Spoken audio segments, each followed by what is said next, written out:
Meeting is being recorded. Okay. So our presentation of our case study is on the purpose of currency. And I guess I'll start. So the main question was protectionism isn't all bad, is it? And what I've found is that protectionism in general can be used as a tool to keep domestic economies growing. But in states like here in Oregon, the free trade with Japan makes up around 30% of trade in the whole state. And if protectionism is imposed, a third of the imports and exports in Oregon would just vanish, and that would leave a very severe deficit in the economy. And for the last like 200 plus years, Oregon has been like a primary offloading site for Far Eastern imported goods, and it has benefited the economy so much that if we lost it, um, our primary source, one of the primary sources of imported goods, would no longer be. So, for the research about anti globalization movements, I have found that the anti globalization movements were heavily criticized and vetoed by many of the people in Oregon and in the Pacific Northwest.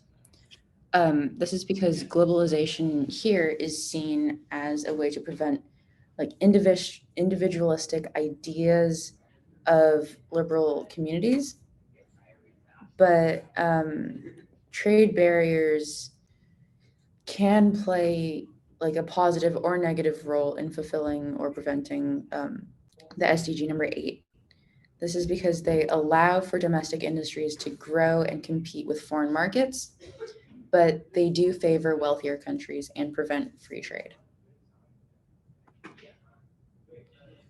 So while I was doing my research for anti-globalization movements, I came across some of the sort of points that anti-globalists focus on whenever they talk about or criticize globalization. So first, they often voice their concerns regarding thinly stretched supply chains that they believe to make trade more susceptible to disruption.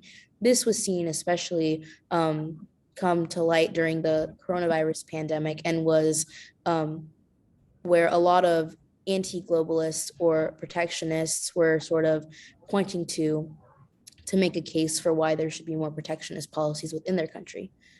Anti-globalists see more border patrol or more tightly guarded borders, self-sufficiency in critical technology, and inflicting trade sanctions on adversaries as being more desirable and more necessary to create more reliable supply chains.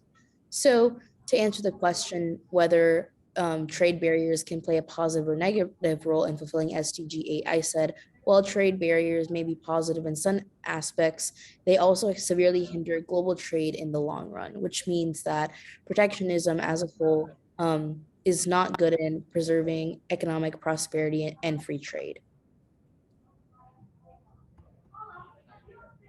So, protectionism isn't all bad, is it?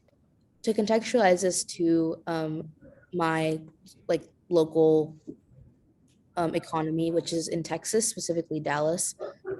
Texas is home to two of the fastest growing cities in the U.S. Both Dallas and Austin have become tech hubs, which has led to an influx of immigrants to work in startup companies.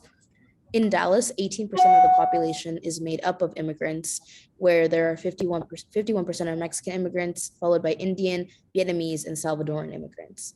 Texas is also the largest exporting state in the US. So 22.9% of the state's manufacturing jobs were related to exports, and Latin America, specifically Mexico, is Texas' biggest partner, who receive 46.9% of all the exports that Texas is able to export. So, my conclusion from this is that since there is such a large influx of immigrants and that a lot of protectionist policies want to increase border restrictions, protectionism would only increase trade barriers, leaving small companies to lay off workers, cut wages, and force manufacturing overseas instead of maintaining work within Texas.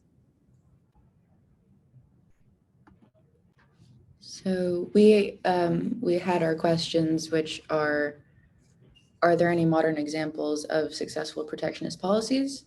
And how could we balance globalization with successful individual market economies? Thank you.